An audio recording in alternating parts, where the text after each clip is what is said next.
رمضان کے بعد شوال جیسی آیا، اب کچھ حالات ایسے ہوئے کہ یزید نے اپنے خلفاء کو، اپنے گورنروں کو، اپنے امراء کو ہر جگہ پھیلا رکھا تھا، لیکن کوفہ ایک شہر ایسا تھا۔ کوفہ کی تھوڑی سی تاریخ میں آپ کو بتا دوں، کوفہ یہ 16 ہجری میں حضرت عمر فاروق رضی اللہ تعالیٰ عنہ کی خلافت کے زمانے میں بسایا گیا تھا۔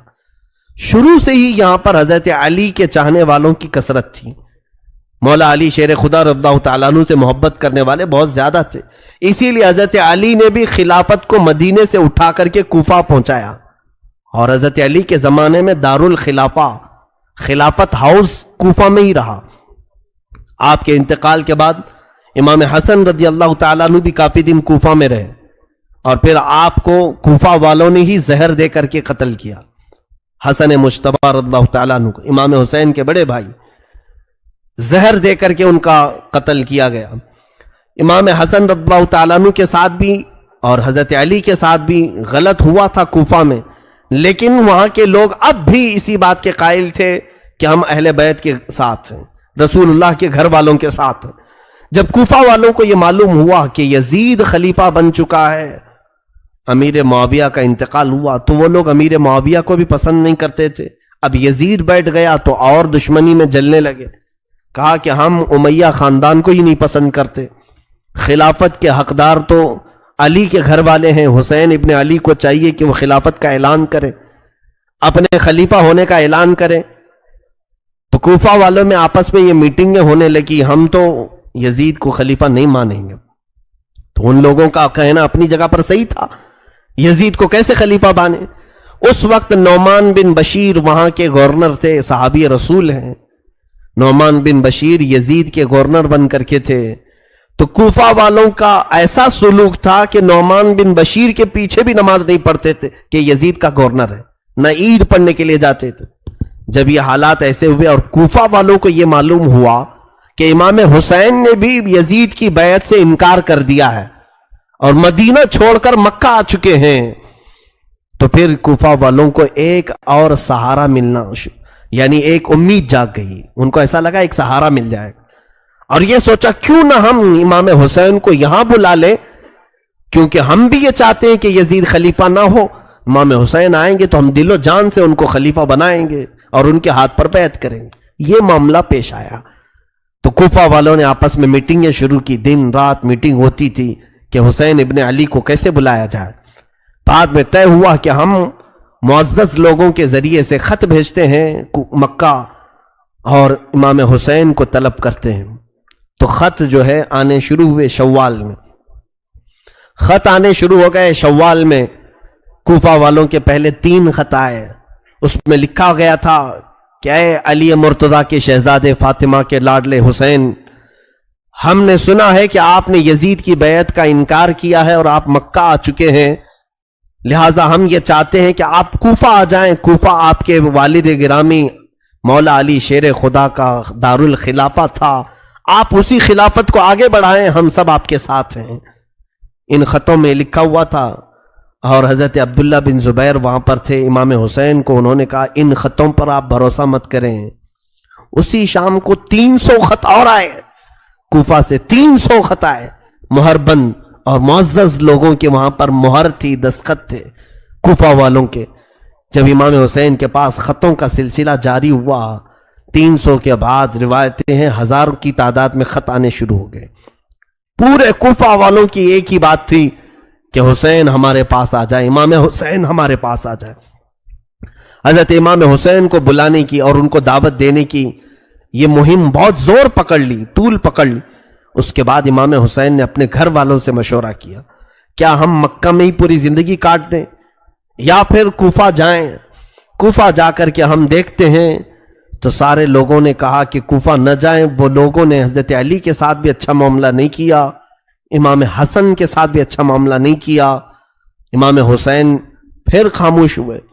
اب یہاں پر ذی القعدہ کا مہینہ شروع ہو چکا تھا، پھر خطوط اتنے آئے کہ کوفہ والوں نے ایسا خط لکھا، دیکھیں اب امام حسین کو جانا ضروری ہو گیا تھا۔ کیوں؟ انہوں نے لکھا تھا کہ اے حسین ابن علی، امام علی مقام، قیامت کے دن اگر اللہ تعالی ہم سے سوال کرے کہ تم نے یزید جیسے فاسق و فاجر کو امام کیوں بنایا، کیوں اس کے ہاتھ میں بیعت کی؟ تو آپ سن لے، ہم اللہ کی بارگاہ میں یہ کہیں گے، ہم نے تو تیرے رسول کے شہزادے کو بلایا تھا، انہوں نے اپنا ہاتھ ہمیں نہیں دیا، اس لیے ہم نے یزید کے ہاتھ میں ہاتھ دیا۔ یہ بلیک میل کرنے کا طریقہ ہے، اس طور پر ایموشنل کرنے کا طریقہ ہے۔ تو انہوں نے جب یہ کہا تو یہ حجت ہو گئی امام حسین پر۔ حضرت امام حسین نے کہا میرے اوپر اب جانا واجب ہو گیا ہے، کیونکہ ظاہر سی بات ہے کوفہ والے ایک ظالم و جابر کے خلاف کھڑے ہیں، تو جو سمجھتا ہے کہ ظالم کے ہاتھ میں ہاتھ نہیں دینا چاہیے، اسے چاہیے کہ وہ اپنا ہاتھ ان کے سامنے بڑھائے۔ ظاہر سی بات ہے اصول اور طریقہ یہی ہے کہ اگر کوئی گندے پانی کا گلاس لے کر پکڑا اور پی رہا ہے تو آپ کا فرض بنتا ہے آپ اس کو روکیں، آپ اس کو روکیں۔ لیکن روکنے کا طریقہ کیا ہے؟ آپ ایک اچھے پانی کا گلاس اس کو دیں اور وہ پانی پھینکنے کا حکم دیں، وہ پھینک دے گا اور آپ کے پاس کا اچھا پانی پی لے گا۔ اور اگر آپ اچھا پانی بھی نہیں دے رہے اور اس کو برائی سے روک بھی رہے ہیں، برے پانی سے، وہ پیاسا ہے پی لے گا۔ یہ اصول ہے، یہ دستور ہے۔ حسین اعظم رضی اللہ تعالیٰ عنہ جب یزید کی بیعت کا انکار کر چکے تھے تو ظاہر سی بات ہے اچھا خلیفہ بھی دینا آپ کی ذمہ داری ہو گئی تھی، اور اس کے سب سے زیادہ حقدار امام حسین تھے۔ حضرت حسین رضی اللہ تعالیٰ عنہ نے جب یہ کہا مجھ پر جانا واجب ہے تو بعض معزز صحابہ مکہ کے انہوں نے مشورہ کیا کہ پہلے آپ اپنے خاندان میں سے کسی بھروسے مند معتمد آدمی کو کوفہ بھیجیں، اگر وہ وہاں کے حالات لکھ کر آپ کے پاس بھیج دے آپ کوفہ چلے جائیں۔ تب میرے آقا امام علی مقام حسین اعظم رضی اللہ تعالیٰ عنہ نے اپنے خاندان میں حضرت امام مسلم بن عقیل، اپنے چچا کے بیٹے، حضرت علی کے بھائی تھے عقیل، سگے بھائی تھے، ان کے بیٹے امام مسلم، یعنی امام مسلم امام حسین کے چچیرے بھائی تھے، چچیرے بھائی۔ امام مسلم کو بلایا، کہا کہ میرے بھائی میں چاہتا ہوں کہ آپ کوفہ جائیں اور وہاں کے حالات دیکھ کر کے مجھے لکھ بھیجو، جیسے حالات ہوں گے میں سفر کروں گا۔ امام مسلم بن عقیل نے کہا ٹھیک ہے حضور، آپ کا حکم جیسا ہوگا میں چلتا ہوں۔ دوسرے دن وہ رخت سفر باندھ رہے تھے، ان کے دو ننھے سے شہزادے ساتھ میں تھے۔ تاریخ کی سچائیاں آج بھی خون کے آنسو رلا دیتی ہیں۔ محمد اور ابراہیم دو ننھے شہزادے باپ سے بہت زیادہ لگاؤ رکھتے تھے۔ امام مسلم ان کے دو بیٹے محمد اور ابراہیم، جن کی عمروں میں اختلاف ہے، بعض نے لکھا ہے 8 اور 9 سال کی عمر کے تھے، وہ باپ کو چھوڑ کر رہتے نہیں تھے۔ تو امام مسلم نے کہا امام علی مقام سے کہ یہ ماں کو میرے بغیر ستائیں گے، پریشان کریں گے، سفر میں انہیں اپنے ساتھ لیتا ہوں۔ اجازت دی گئی، دونوں شہزادوں کو لے کر نکل پڑے۔ امام مسلم بن عقیل سفر کر کے جب کوفہ کی طرف آئے، کوفہ جیسے ہی آپ داخل ہوئے، کوفہ والے آپ کے استقبال کے لیے پورے راستے سجا چکے تھے، نعروں کی گونج میں آپ کو لایا گیا، جگہ جگہ آپ کے استقبال، ہر گھر میں دعوت، اور ہر گھر والا آپ کے لیے پلکیں بچھائے کھڑا تھا۔ امام مسلم بن عقیل جب کوفہ میں داخل ہوئے، لوگوں کی اور یہ جوش عقیدت، یہ محبت دیکھا آپ نے، اور اس کے بعد سارے لوگوں کو بلا کر کے کہا میں حسین ابن علی کا وکیل بن کر کے آیا ہوں، لہٰذا تم امام حسین کی بیعت چاہتے ہو، میرے ہاتھ پر بیعت کر لو، میں حسین ابن علی کی بیعت تم سے لینے آیا ہوں، وکیل بن کر ان کی بیعت لینے آیا ہوں۔ تو اس وقت کوفی لوگوں میں سے 12,000 لوگوں نے آپ کے ہاتھ پر بیعت کی، 12,000 لوگ بیعت کیے۔ یہ محبان اہل بیت کہلائے۔ حضور صلی اللہ علیہ وسلم کے گھر والوں سے محبت کا انہوں نے ایک عملی نمونہ پیش کیا۔ حضرت امام مسلم بن عقیل نے دیکھا حالات بہت اچھے ہیں، حتیٰ کہ وہاں کے گورنر جو نعمان بن بشیر تھے، انہوں نے بھی حضرت امام مسلم بن عقیل کے ساتھ کوئی غلط معاملہ نہیں کیا، کوئی برا برتاؤ نہیں کیا، کیونکہ وہ صحابی رسول تھے۔ اگرچہ یزید نے ان کو گورنر بنایا تھا، لیکن انہیں معلوم تھا کہ رسول اللہ کے گھر والے ہیں۔ انہوں نے حضرت امام مسلم بن عقیل کو بلا کر کے کہا اے امام مسلم بن عقیل، یزید کو اگر یہ حالات کی خبر ہوگی تو وہ سختی کرے گا، وہ اپنی فوج کے ذریعے سے ظلم کر سکتا ہے، لہٰذا آپ مصلحت کا کوئی راستہ دیکھیں۔ تو اس دربار میں ایک شخص بیٹھا تھا جو یزید کا ہم نوا تھا، یزید کا خبری تھا، جاسوس تھا۔ اس نے نعمان بن بشیر کے خلاف یزید کو خط لکھا، کہا تمہارا گورنر نااہل ہے، یہاں حسین کی طرف سے وکیل بن کر کے مسلم بن عقیل آئے ہیں، پورے کوفہ کا ماحول تمہارے خلاف گرم ہو چکا ہے، سارے لوگوں نے حسین کی بیعت کر لی۔ یہ خط یزید کے ہاں پہنچا۔ ادھر امام مسلم بن عقیل نے حالات دیکھے، بہت اچھے تھے، گھر گھر میں اہل بیعت کے چرچے تھے۔ امام مسلم بن عقیل نے اسی دن خط لکھا مکہ اور روانہ کر دیا۔ خط لکھ کر کے ایک قاصد کو بھیجا، اے حسین ابن علی شہزادہ رسول، آپ تشریف لائیں، کوفہ کی سرزمین بالکل سازگار ہے، ماحول بہت اچھا ہے، آپ کے چاہنے والوں کی تعداد بہت زیادہ ہے، یہاں ہر گھر میں آپ کا عاشق ہے، آپ کا انتظار کر رہے ہیں۔ یہ خط لکھا اور مکہ کو روانہ کر دیا۔ دوسرے ہی دن ادھر یزید نے اپنی میٹنگ بلائی اور کہا کوفہ کا ماحول ہمارے خلاف ہو چکا ہے، کوفہ میں حسین کی بیعت چل رہی ہے، کوفہ میں مسلم بن عقیل آ کر کے حسین کا وکیل بن کر کے بیعت لے رہا ہے۔ اس خبر کے بعد اس نے پوچھا کہ کیا کرنا چاہیے۔ وہاں بیٹھے ہوئے لوگوں نے مشورہ دے کر کے کہا وہاں کے گورنر نعمان بن بشیر کو ہٹاؤ اور کسی سخت قسم کے گورنر کو نافذ کرو۔ تو لوگوں نے مشورتاً کئی نام پیش کیے، اس میں ایک نام آیا عبید اللہ بن زیاد کا، جس کو ابن زیاد کہہ رہے ہیں۔ یہ بصرہ کا گورنر تھا۔ اس کے متعلق لوگوں کا خیال یہ تھا کہ اتنا سخت دل تھا، یہ کسی کی رعایت نہیں کرتا تھا، اور ایک طوائف کا بیٹا تھا۔ یہ اور بات ہے کہ اسلام لایا، بعد میں اسلام میں آیا، لیکن دل کی سختی ویسی تھی۔ ایک بات یاد رکھے، میں نے کافی دن قبل یہ بات عرض کی تھی، حلالی اور حرامی ہونے کا ثبوت اسی سے ملتا ہے۔ جو بزرگوں کے متعلق ادب کا لہجہ رکھتا ہے اس کے حلال ہونے کا ثبوت ہے، اور جو بزرگوں کے خلاف بکتا ہے یا بے ادبی کا اظہار کرتا ہے اس کے نطفے میں شک ہوتا ہے، وہ صحیح طریقے سے دنیا میں نہیں آیا ہے۔ بہرحال عبید اللہ بن زیاد سخت قسم کا گورنر تھا۔ یزید نے اسے پیغام بھیجا کہ تو بصرہ چھوڑ اور کوفہ کی گورنری لے، نعمان بن بشیر کو معزول کر اور تو وہاں کی گورنری کو سنبھال، اور مسلم بن عقیل کے ہاتھ میں جتنوں نے بیعت کیا اس ماحول کو پورا بدل ڈال، میری بیعت لے لے سب کے ساتھ۔ تو یہ عبید اللہ بن زیاد کو حالات معلوم ہو گئے کوفہ کے۔ یہ اپنے ساتھ 20-25 لوگوں کو لے کر بصرہ سے نکل کر کوفہ آیا۔ مغرب اور عشاء کا وقت تھا، بیچ کے رات کے وقت مدینے سے آنے والا جو راستہ تھا، مکہ سے آنے والا جو راستہ تھا، اس راستے سے یہ کوفہ میں داخل ہوا۔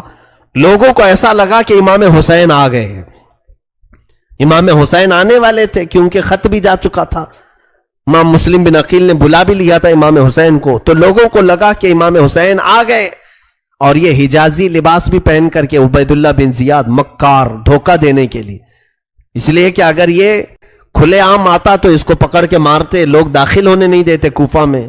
پورے کوفہ والے اس وقت امام حسین کی محبت میں تھے، تو یہ اس طرح جھوٹ کے راستے سے داخل ہوا اور سیدھے گورنر ہاؤس میں داخل ہوا۔ اندر جا کر کے لوگوں کی بھیڑ تھی، یہ چہرے پر نقاب ڈالے ہوئے چلا جا رہا تھا، اونٹ پر بیٹھا تھا، لوگ نعرے لگا رہے تھے امام حسین ابن علی کے، لیکن یہ مردود کسی کو جواب نہیں دیتا تھا۔ بھیڑ بہت اکٹھا ہو گئی۔ گورنر ہاؤس میں اندر داخل ہو کر چھت پر کھڑا ہوا اور اس نے اعلان کیا، اے لوگوں، میں حسین نہیں ہوں، میں امیر عبید اللہ بن زیاد یزید کا گورنر بن کر کے آیا ہوں، اور تمہارا پرانا جو گورنر تھا نعمان بن بشیر، اسے معزول کیا جاتا ہے۔ اتنا سننے کے بعد لوگ بپھر گئے، مایوس ہو گئے کہ اب گورنر بھی بدلا ہے، کچھ تو نیت خراب ہے، اور اس کی سختیاں لوگوں کو معلوم تھی۔ یہ جبر کرتا تھا، ظلم کرتا تھا، کسی کو اپنے سامنے کوئی رعایت نہیں دیتا تھا۔ تو عبید اللہ بن زیاد نے سب سے پہلے کیا کیا، اس نے دیکھا کہ کوفہ میں جو کسی خاندان کا سردار تھا، قبیلے کا بڑا آدمی تھا، دوسرے دن سب کو بلایا اور بلا کر کے ایک بہت زوردار تقریر کیا، خبردار جتنے لوگوں نے مسلم بن عقیل کے ہاتھ میں بیعت کی سب توڑ دو، میں یزید کی طرف سے گورنر بن کر کے آیا ہوں، اور اگر تم نے ایسا نہیں کیا تو تمہارے ساتھ میری تلوار کا مقابلہ ہوگا۔ سبوں نے جواب دیا کہ اے ابن زیاد، اگر تو نے تلوار اٹھانے کی غلطی کی تو پھر ہماری تلواریں بھی تیرا مقابلہ کریں گی۔ اس کے ساتھ بہت بحث ہوئی۔ اس نے اتنے جتنے لوگ وہاں آئے تھے ان کو اپنے فوجیوں کے ذریعے سے گرفتار کر لیا اور گورنر ہاؤس میں بند کر دیا۔ حضرت مسلم بن عقیل رضی اللہ تعالیٰ عنہ، مختار بن عبید ان کے گھر میں قیام پذیر تھے، اور ان کے بعد پھر حضرت ہانی بن عروہ ایک صحابی تھے، ان کے گھر میں آپ قیام کر رہے تھے۔ ہانی بن عروہ ایک بڑی عمر کے معزز خاندان سے تعلق رکھنے والے بنی مزعج قبیلے کے شخص تھے، سردار تھے۔ ہانی بن عروہ نے کسی کو نہیں بتایا کہ امام مسلم بن عقیل وہاں ہیں۔ امام مسلم کے ساتھ اب حالات کیا ہوئے دیکھیے۔ دوسرے دن امام مسلم بن عقیل نے پورے کوفہ والوں کو آواز دی، کہا کہ اے کوفہ والوں چلو اور گورنر ہاؤس کا گھیراؤ کرتے ہیں۔ اس وقت آپ کی آواز پر 30,000 لوگ جمع ہوئے، اور عبید اللہ بن زیاد گورنر ہاؤس میں ہے، پورا گورنر ہاؤس گھیراؤ کیا۔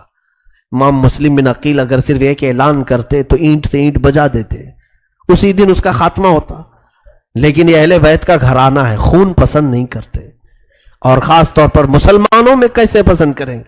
امام مسلم بن عقیل نے سوچا کہ بات چیت سے معاملہ حل کروں۔ عبید اللہ بن زیاد کو پکارا اور کہا کہ اگر تو کوفہ والوں کے ساتھ سختی کرے گا تو ہم تیرے ساتھ سختی کریں گے۔ اس نے ماحول کو گرم دیکھ کر کے کیا کیا، جتنے وہ سرداروں کو نظر بند کر کے رکھا تھا ان کو گورنر ہاؤس میں پھر سے طلب کیا اور کہا جتنے تمہارے خاندان والے گھروں والے یہ آئے ہیں مسلم بن عقیل کے ساتھ، چھت پر چڑھ کر کے انہیں اعلان کر دو کہ سب مسلم کی سے الگ ہو جائیں، نہیں تو پھر تمہارے خاندانوں کو بھی میں تباہ کر دوں گا اور تمہاری گردنوں کو بھی صحیح نہیں چھوڑوں گا۔ ان پر یہ بات اثر کر گئی، وہ سب کھڑے ہوئے، ان کے خاندانوں والے بہت سارے تھے مسلم بن عقیل کے ساتھ، تو سبوں نے چھت پر کھڑے ہو کر کے کہا کہ اے لوگوں، اگر ہماری جان کی امان چاہتے ہو تو چھوڑ کے ہٹ جاؤ، امام مسلم بن عقیل کے سے ہٹ جاؤ، یہ عبید اللہ بن زیاد اور یزید بہت سخت ہیں، تمہیں بھی مار ڈالیں گے ہمیں بھی مار ڈالیں گے۔ ان لوگوں کو جب چھت پر چڑھے ہوئے دیکھا تو سب کی نیتیں بدل گئیں، ارادے بدل گئے، سب منتشر ہو گئے، یہاں تک کہ روایت میں امام مسلم بن عقیل اس دن شام میں جب مغرب کی نماز اور عشاء کی نماز کوفہ کی جامع مسجد میں پڑھانے کے لیے تھے تو تقریباً 12,000 لوگ آپ کے پیچھے نماز پڑھ رہے تھے، 12,000 لوگ نماز پڑھ رہے تھے۔ پھر فجر میں جب آپ وہاں نماز کے لیے تھے تو سوائے آپ کے 2 چھوٹے بچوں کے کوئی نہیں تھا صف میں، پوری صفوں میں کوئی نہیں تھا۔ کوفہ والے اچانک تبدیل ہو گئے، اسی لیے آج تک کوفہ کا نام اتنا بدنام ہے کہ دھوکہ دینے والے کو کوفی کہا جاتا ہے، غدار آدمی کو کوفی کہا جاتا ہے۔ کوفہ والوں نے رسول اللہ کے گھر والوں کو اچانک چھوڑ دیا بیچ راستے میں۔ امام مسلم بن عقیل نے کہا ہائے محرومی اس حالت میں ان لوگوں نے لایا، وہ کہاں ہے وہ نعرے، وہ کہاں ہے وہ خطوط جو لکھے جا رہے تھے۔ امام مسلم بن عقیل نے حالات کا مشاہدہ کیا اور ہانی بن عروہ کے گھر میں نظر بند ہو گئے۔ اب عبید اللہ بن زیاد نے تلاش جاری کروا دی کہ ڈھونڈ کر کے لاؤ کہ مسلم بن عقیل ہے کہاں، کسی کو نہیں مل رہے تھے۔ ایک جاسوس معقل نام کا غلام تھا، شامی غلام، اس کو کچھ پیسے دے کر کے اس نے جاسوسی کے ساتھ ڈھونڈنا شروع کیا۔ اس نے ایک معزز شخص کو پکڑا اور کہا کہ میں اہل بیت کا سچا عاشق ہوں، سنا ہے امام مسلم بن عقیل کوفہ میں ہیں، میں ان کو کچھ ہدیہ دینے کے لیے آیا ہوں، میں مدینے سے آیا ہوں۔ تو انہوں نے خیر خواہ سمجھا اور وہ لے جا کر کے ہانی بن عروہ کے گھر اسے پہنچایا۔ وہ معقل نام کا غلام ہانی بن عروہ کے گھر گیا۔ حضرت ہانی بن عروہ نے پوچھا کہ کیوں آئے ہو؟ وہ روتے دھوتے کہنے لگا سنا امام مسلم بن عقیل بڑی تکلیفوں میں آ گئے، میں اہل بیت کا بڑا عاشق ہوں، میں ان کو کچھ نذرانے دینے آیا ہوں، کچھ سونے کے سکے اشرفیاں لے کر کے آیا تھا۔